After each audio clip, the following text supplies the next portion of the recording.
Right, unlike the last lockdown, I didn't get caught with my pants down and having no flour this time round. So here's 5 kilos of flour. Let's get started.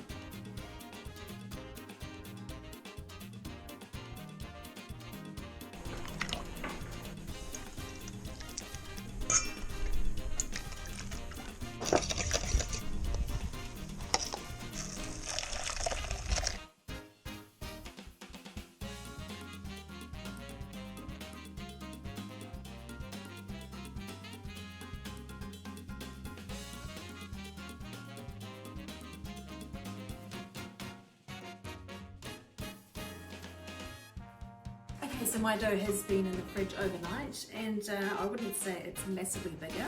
Cut into circles and then take the holes out. Let's do it. I've got myself a rolling pin. Time to put some brute force into flattening this bad boy out. Got to put your back into it really. Now I don't have a fancy donut cutter, so I'm going to use a porcelain cup and the lid of a vinegar bottle to make my donuts with. I'm not sure what to do with the holes. I'm probably going to put them next to the... Are they holes? I don't know. I'm not sure what to do with the holes.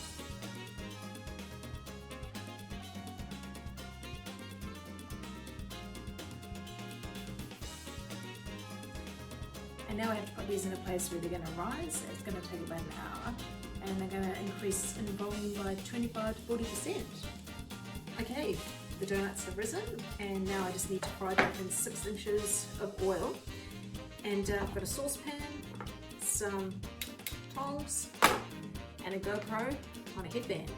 So let's go. 3. I'm not trying to get my face too close to that pot. Okay, gonna get the Franken donut out now. Try not to let that drop. There we go. Okay, the donuts are cooked and I've made some toppings to decorate them with. Some chocolate glaze, some cinnamon sugar, 1 crushed Oreo and some coconut. Okay, so donut goes into the glaze, face down, give it a bit of a jiggle. And now the remaining ones I'm going to dip in the cinnamon sugar. Got chocolate glazed ones with Oreos, and chocolate glazed ones with coconut. I'm not going to lie, I probably wouldn't bother doing this if it wasn't in a lockdown and I had heaps of extra time. It was quite a faff, but there we go. That looks nice. Oh, it's all done on the inside, let's check it out.